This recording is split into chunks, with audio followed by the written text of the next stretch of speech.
Real Sociedad, Manchester United got things back on track when they won 2-0 against Sheriff. Goals from Jadon Sancho and a penalty from Cristiano Ronaldo. Professional display from United, would you say, Ian?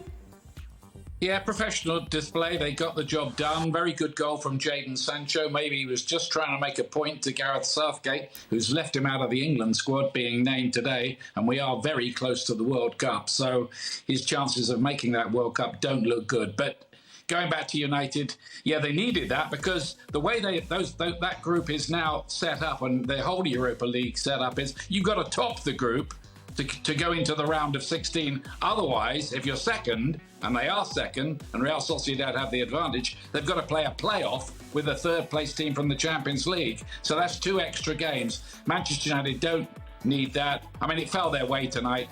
Their game at the weekend against Leeds United is off, so they could put out their full team, and yeah, professional job. How did that full team look, Stevie, with Ronaldo up top?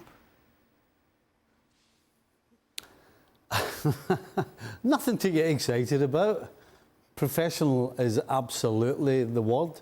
Ronaldo got his goal with a penalty kick, and they get the victory. And they get a chance, and Ten Hag gets a chance to put the base of his team pretty much back on the field. And I think that's what he's trying to do. He's going to play the majority of this team as much as he can and as often as he can to build something. And regardless of whether you're sparkling or snazzy, if you want, it's about winning games and building up confidence, building the team up so that, OK, maybe you're not Brazil in disguise, but you're winning games. And that's what Ten Hag, other than the Sociedad result, has done since the Liverpool game. So are you saying you've seen improvement here under Ten Hag? Absolutely, yes. Yeah.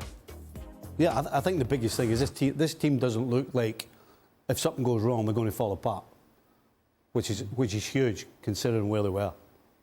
Let me just go back to that chat about England, Ian, because you brought it up. Obviously, Jadon Sancho, there's been quite a lot of talk about the fact that he hasn't been included there. Do you think that's the wrong decision from Gareth Southgate? Because he's called a few names up that have been questionable as well.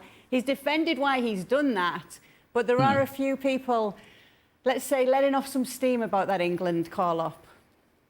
Yeah, maybe they can, but Jadon Sancho, frankly, hasn't really done enough since he went to Manchester United to force his way into the England team. They've got quite a few, players contesting those wide positions. So Sancho has to do more in the next few weeks before the squad is announced. He's got, I think, about 8 weeks. So, more of what he did tonight. He looked a bit more, that goal was, almost like an excerpt from his career at Dortmund. But, Marcus Rashford is another case in point. He's injured at the moment. He hasn't played for England since the European Championship final. So it's the wrong time for him to get injured just when he was beginning to start to make a little bit of a case and look a little bit more like his old self. But, they picked Brentford's Ivan Toney. And frankly, if you ask me, he deserves it. He's in pole position almost now to be the backup to Harry Kane.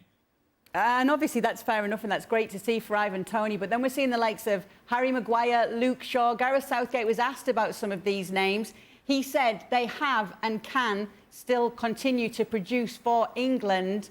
Has he been right to call them up? He has also admitted that he knows they haven't been doing as well for their sides. And some of these names, if they've even been playing that much for their sides. But that is a problem for England for sure. Harry Maguire, how many minutes is he going to play for Manchester United in the next few weeks? They've got the Manchester derby coming up pretty soon. I doubt if he's going to be selected for that. It'll be Martinez and Varane in the centre of defence. So it is a problem. Luke Shaw as well hardly kicked a ball this season. Calvin Phillips hardly kicked a ball for Manchester City. He's there as well. So these are problems, and there may be reasons why you wouldn't fancy England that much at the World Cup. How hard is that, Stevie, if you're the player that hasn't been playing that many minutes with your club and then you get called up to play international games? Granted, this is 2 friendlies coming up, but still.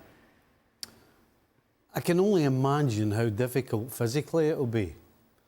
Listen, you can go running and do all kinds of things to keep yourself somewhat fit, but the difference between being fit and healthy and being match fit are 2 completely different things.